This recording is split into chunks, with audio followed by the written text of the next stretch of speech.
নমস্কার, শুরু হচ্ছে আজকের নাটক পিক্সেল বনাম ভালোবাসা। চরিত্র বড় বোন সায়নী, একটু শান্ত আর বাস্তববাদী।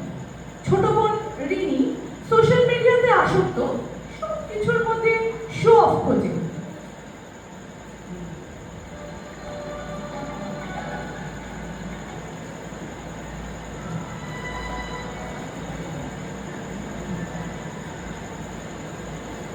ওরে থাম রিনি, আধ ঘন্টা ধরে দেখছি তুই ওই ইলিশ মাছের প্লেটটার সাথে 20টা পোজ দিয়ে ফেললি।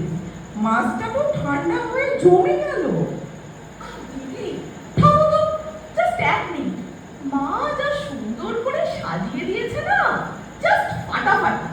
একটা পারফেক্ট শট না নিলে শুভ নববর্ষ পোস্টটা জমবে না। Hashtag Bengali vibes, hashtag food porn. ওরে বাবা, পেটে খিদে নিয়ে ফোনের স্ক্রিনে ফুড পর্ন না দেখিয়ে এক চিমটি মুখে দিয়ে দেখ। মা কত যত্ন করে রেঁধেছে। আজ অন্তত ফোনটা রাখ। বলো দিদি, তুমি না একদম সেকেলে রয়ে গেলে। এই যে শাড়িটা পরেছি, এটা যদি লোক নাই দেখলো তাহলে পরে গেলাম। এই দেখো, পোস্ট করার সাথে সাথে 10টা লাইক পড়ে গেল। রিয়া লিখেছে ইউ লুকিং হট। বাহ, তুই শাড়ি পরেছিস রিয়াকে দেখানোর জন্য নাকি নিজের আনন্দের জন্য?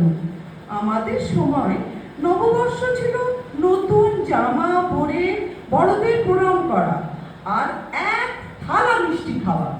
তোদের সময় হলো ফিল্টার লাগিয়ে নিজেদের প্লাস্টিকের পুতুল সাজিয়ে রাখা। তোমরা তো আবার ডাইনোসরের যুগে ছিলে দিদি। এখন সোশ্যাল মিডিয়া মানে কানেকশন। এই দেখো, কত অচেনা মানুষ আমাকে উইশ করেছে। বাবা, দারুণ কানেকশন তো। পাশের ঘরে বাবা একা একা নিউজ পেপার পড়ছে, মা রান্নাঘরে ঘামছে।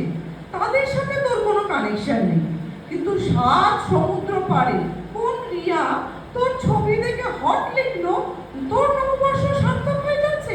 এটা কি কানেকশন নাকি আইসোলেশন? কেন কেন আমি তো বাবাকে সকালে উইশ করেছি, ওই 1 সেকেন্ডের জন্য। তারপর তো তুই সেই বাথরুমে ঢুকে গেলি মেকআপ করতে। রিনি, একটা কথা শোন, লাইক আর কমেন্ট দিয়ে পেট ভরে না, মনও ভরে না। আজ পয়লা বৈশাখ, নতুন বছর। আজ অন্তত আয়না আর ক্যামেরা ছেড়ে মানুষের চোখ দিকে তাকিয়ে কথা বল। এই যে মা তোর প্রিয় বাসন্তী পোলাওটা করেছে, সেটা কি একটা ফটো মাত্র? না, ওটা মায়ের ভালোবাসা। দিদি, তুমি সব কথাতে বেশি সিরিয়াস হয়ে যাও। আমি তো একটু এনজয় করছিলাম। এনজয় তুই করছিস না রে, তুই তো ফোনের দাস হয়ে আছিস। দেখ চারপাশে মানুষগুলো কেমন হারিয়ে যাচ্ছে। সবাই ডাইনিং টেবিলে বসেও একে অপরের সাথে কথা না বলে ফোনে স্ক্রিন স্ক্রল করছে। এটা কি কোনো উৎসব হলো? আসল নববর্ষ তো সম্পর্কের ধুলো ঝেড়ে সেগুলোকে নতুন করা। বুঝেছি দিদি, তুমি ঠিকই বলেছ। আসলে এই লাইকের নেশাটা এমন যে কখন আসল মানুষগুলোকে ইগনোর করে ফেলি বুঝতেই পারি না। যা, তোর সুমতি হয়েছে। এবার চল, ফোনটা ওখানেই থাক। আর আয় আমরা দুজন মিলে মাকে পরিবেশন করতে সাহায্য করি। আর হ্যাঁ, আজ কোনো সেলফি হবে না, শুধু আড্ডা হবে। একদম দিদি। তবে দিদি, একটা কথা বলবো কি? এই যে তুমি আমাকে জ্ঞানটা দিলে না, এটাও কিন্তু দারুণ কন্টেন্ট হতে পারত। ডিজিটাল ডিটক্স আর পয়লা বৈশাখ হ্যাপি ভিউ হতো। আবার ওই ফোন?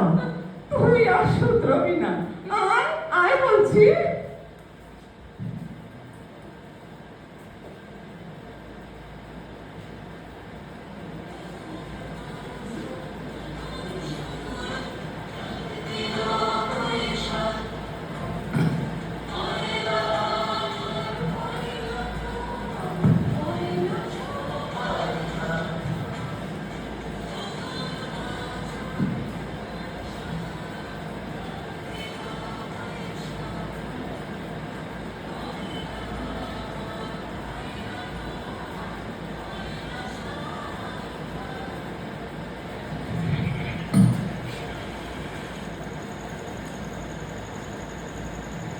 উৎসবের আনন্দ কেবল সোশ্যাল মিডিয়ায় ছবি বা লাইকের মধ্যে সীমাবদ্ধ নয়।